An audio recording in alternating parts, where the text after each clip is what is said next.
ছাত্রলীগ নেতার গ্রেপ্তার চাইতে গেলে মঙ্গলবার রাতে পুলিশের 2 দফা হামলা ও লাঠিচার্জের শিকার হন এনসিপির নেতাকর্মীরা। আহত হন অন্তত 10 থেকে 15 জন নেতাকর্মী। প্রতিবাদে বুধবার সকালে পটিয়া থানার সামনে অবস্থান নেন বৈষম্য বিরোধী ছাত্র আন্দোলন ও এনসিপির নেতৃবৃন্দ। থানার ভারপ্রাপ্ত কর্মকর্তার অপসারণের দাবিতে প্রায় 2 ঘন্টা অবস্থান করেন তারা। এটা মূলত ছিল আমাদের ডিস্ট্রাক্ট করা, সে আমাদেরকে ডিস্ট্রাক্ট করে আমাদেরকে অপ্রস্তুত করে ফেলে, অপ্রস্তুত করে আমাদের হামলা করা শুরু করে। পরে বেলা 12টার দিকে থানার সামনে থেকে সরে পটিয়া বাইপাস সড়কে চট্টগ্রাম কক্সবাজার মহাসড়ক অবরোধ করেন বিক্ষুব্ধরা। থানার ওসি অপসারণ ও লাঠিচার্জের ঘটনায় জড়িত পুলিশ সদস্যদের দৃষ্টান্তমূলক শাস্তি না হওয়া পর্যন্ত কর্মসূচি চালানোর হুঁশিয়ারি দেন তারা। এ সময় সড়কে টায়ার জ্বালিয়ে ও ব্যারিকেড তৈরি করে যান চলাচল বন্ধ করে দেন শিক্ষার্থীরা।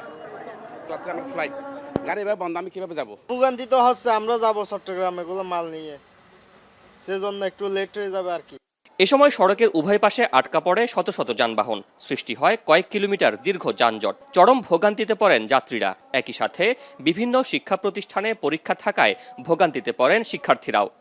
আমরা পরিষ্কারভাবে বলতে চাই, যদি আজকে আবারও হামলা করার দুঃসাহস দেখায় পুলিশ সদস্যরা, তাহলে আমরা সেটার প্রতিরোধ গড়ে তুলব জুলাইয়ের মতো। স্বরাষ্ট্র মন্ত্রণালয়কে বলতে চাই, যতক্ষণ পর্যন্ত এই ওসিকে, পটিয়া থানার ওসিকে অপসারণ করা না হবে, ততক্ষণ পর্যন্ত আমাদের এই পটিয়া ব্লকেট চলবে ইনশাল্লাহ। কর্মসূচিতে যোগ দেন চট্টগ্রামের বিভিন্ন শিক্ষা প্রতিষ্ঠানের বৈষম্য বিরোধী ছাত্র আন্দোলনের কর্মীরা। যৌক্তিক কারণ ও কোনো ধরনের উস্কানি ছাড়া এমন হামলাকে উদ্দেশ্য প্রণোদিত দাবি করে ঘটনার সুষ্ঠু তদন্ত দাবি করেন নেতারা। তবে শিক্ষার্থীদের এ আন্দোলন নিয়ে প্রশ্ন তুলেছেন পুলিশ কর্তৃপক্ষ। চট্টগ্রামের ডিআইজি বলেন, কথায় কথায় আন্দোলন এবং অপসারণের দাবি কতটা যৌক্তিক তা বিবেচনা করতে হবে। এছাড়া থানার মতো স্পর্শকাতর স্থানে ভাঙচুরের ঘটনা ঘটলে পুলিশের কি ভূমিকা নেওয়া উচিত তাও জানতে চান তিনি।